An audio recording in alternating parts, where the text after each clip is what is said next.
Hello everyone. तो लो जी आ गया खेसारी लाल यादव जी और क्वीन शालिनी का एक बहुत ही बेहतरीन वीडियो सॉन्ग, जो कि फुल वीडियो सॉन्ग में रिलीज हो चुका है। और इस गाने को लिखे हैं अखिलेश कश्यप जी और इसमें म्यूजिक दिए हैं मास्टर प्रिंस जी।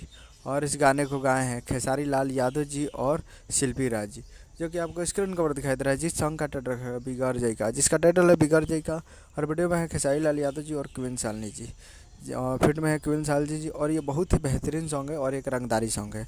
और हमें लगा कि ये माहौल बनाएगा, घंटा माहौल बनाया 9 घंटे में। आप देख सकते हैं स्क्रीन पे होगा, जो कि अभी 9 घंटा हुआ है और 4,82,000 इस पर व्यूज है और 74,000 इस पर लाइक है और 10,000 करीब कमेंट है। तो अच्छा रिस्पांस जा रहा है, लेकिन बहुत ही स्लो व्यूज है।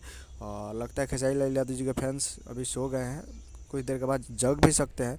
तो जाइए और इस गाने को सुनिए। अगर आप खेसारी लाल यादव जी के फैंस हैं तो इस गाने को सुनिए और प्यार दीजिए। काफ़ी बेहतरीन सॉन्ग है, रंगदारी सॉन्ग है। तो आप लोग जाकर Annapurna films present Bhojpuri YouTube channel इस गाने को सुन सकते हैं, जो कि काफ़ी बेहतरीन सॉन्ग है। तो यही अपडेट हमें करना। वीडियो शेयर चैनल सब्सक्राइब करेगा। बेल आइकन बजाते कैसे खेसारी लाल यादव जी के लेटेस्ट आते हैं। वीडियो शेयर वीडियो को लाइक कीजिए। मिलते हैं अगले वीडियो में। जय हिंद, जय भोजपुरी।